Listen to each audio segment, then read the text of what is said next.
Hello and welcome back to this channel. The title of this video is a question that some applicants have been asking. That is what I will be responding to in this video. So now let's go into it.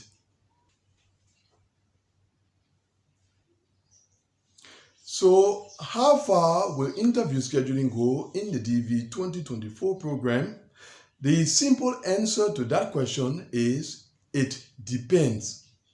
It actually depends on a couple of factors. The first factor that it depends on is the final cutoff number for your region or your country in case you are from an exception country. That final cutoff number will serve as the limit that interview scheduling is not allowed to reach or to go beyond.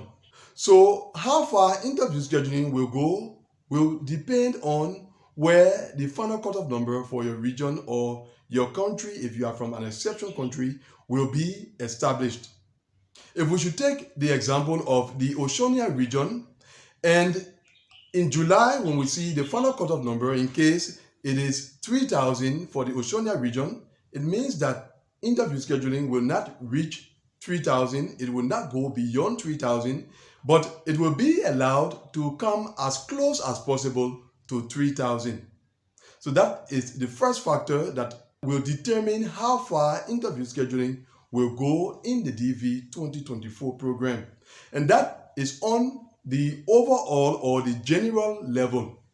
But then there is also the case of specific embassies. And this is where the second factor comes in.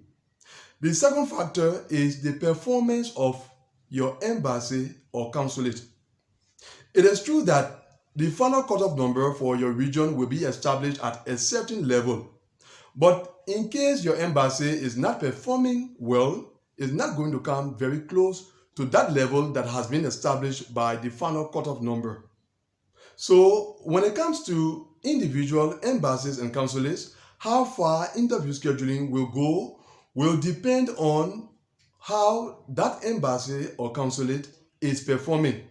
The better the performance of the embassy or consulate, the closer interview scheduling will get to the final cutoff number that is established for that region or country. And if the performance of the embassy or consulate in question is bad, then it means that interview scheduling there will not go far, it will remain low.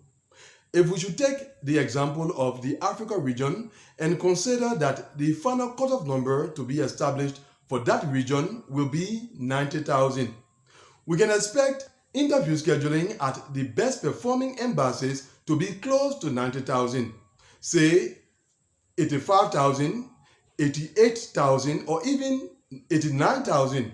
But at the same time, at embassies that are not performing well, interview scheduling will be far behind, possibly still below 10,000, below 20,000, etc. So we cannot pinpoint an exact case number where interview scheduling will reach by the end of this year.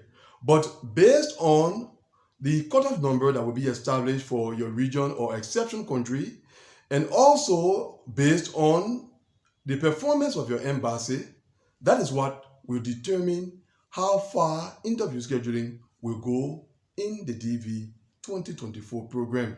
That is how it should be understood. Now, a word concerning my diversity visa guidance program. The program continues, as I have indicated before, in case you are in need of guidance, or should I say direction for your diversity visa application, then take advantage of my guidance program.